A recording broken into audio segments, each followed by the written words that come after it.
Okay, after the successful completion of first chapter sets, we now move to the next chapter, relation and functions. Okay, in this case we move to the first topic, Cartesian product of sets. Okay, sets chapter already आप study कर चुके हो, ठीक है. इसी based ये concept है Cartesian product of sets.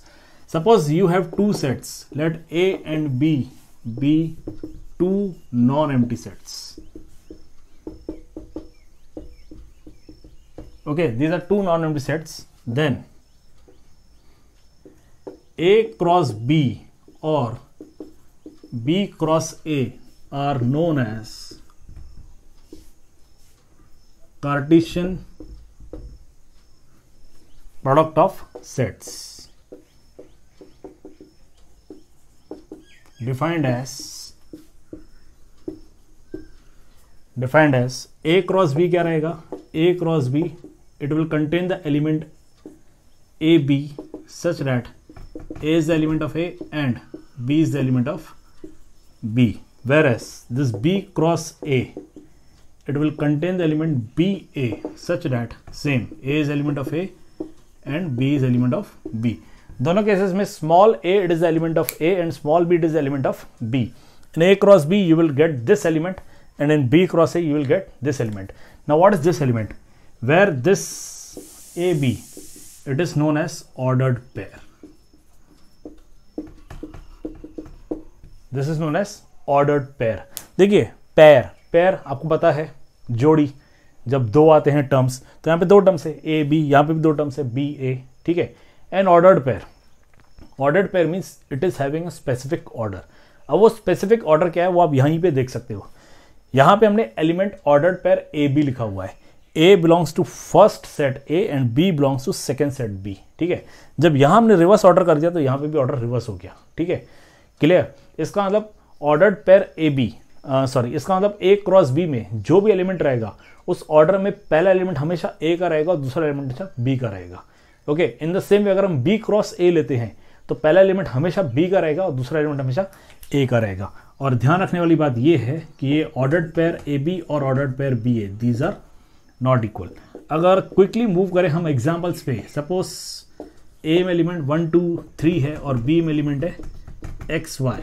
Okay, then in A cross B you will have these elements 1x 1y, 1x और 1y. In the same way 2x 2y, in the same way 3x 3y.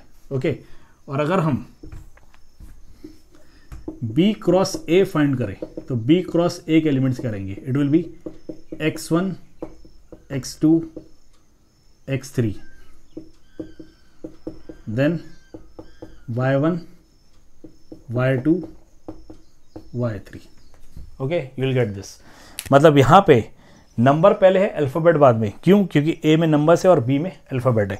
तो A cross B में numbers पहले है और alphabets बाद में. 1x 1y 2x 2y 3x 3y. जब हम B क्रॉस A फाइंड करें तो B पहले A बाद में. B में अल्फाबेट्स है x और y और A में नंबर्स है 1 2 3. तो इसके ऑर्डर पेयर्स में अल्फाबेट्स पहले है और नंबर्स बाद में. x1 x2 x3 y1 y2 y3. Okay, so clearly you can see the ordered pair AB, it is not equal to ordered pair BA. Okay, by this you can say A cross B, it is not equal to B cross A. A cross B और B cross A ये भी equal नहीं आएंगे. But अगर हम इनके number of elements की बात करें तो इनके नंबर ऑफ एलिमेंट्स इक्वल है. सी ब्रैकेट के बाहर n आ गया, n means number of elements.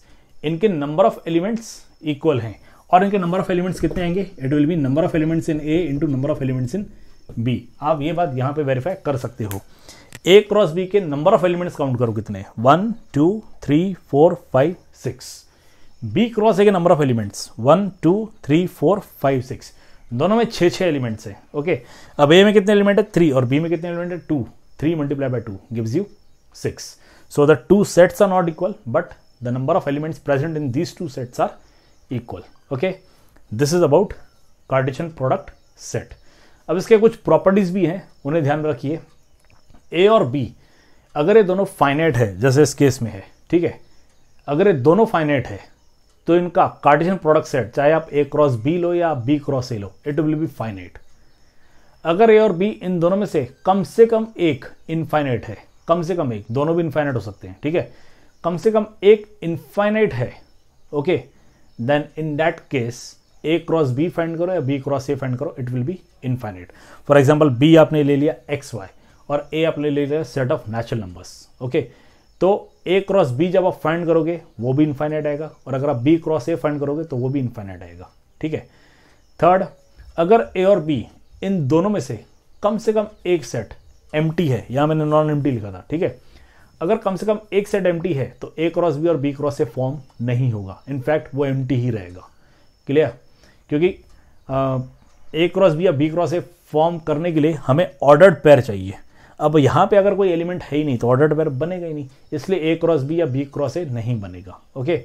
अब अगर दोनों में से एक इनफाइनाइट है, चलते जा रहा है सपोज एन, और दूसरा फाई है मीन्स एम्प्टी है, तो भी नहीं बनेगा। Is this clear? Again you can extend this Cartesian product set to number of sets. मतलब यहाँ पे हमने 2 सेट लिए, अगर मान लीजिए 3 सेट है, ए बी सी इस तरह से है, तो इसमें ट्रिपलेट बनेगा, उसका भी ऑर्डर रहेगा। और यहाँ पे आप समझ लीजिए कि ए में प्रेजेंट है, बी में प्रेजेंट है और सी में प्रेजेंट है। जैसे यहाँ पे ऑर्डर्ड पेयर बना, वैसे यहाँ पे ऑर्डर्ड ट्रिपलेट बनेगा, ओके, जिसमें पहला एलिमेंट पहले एलिमेंट से रहेगा, दूसरा दूसरे में से और तीसरा तीसरे में से। This is about the concept of Cartesian product of sets, okay, please note it down.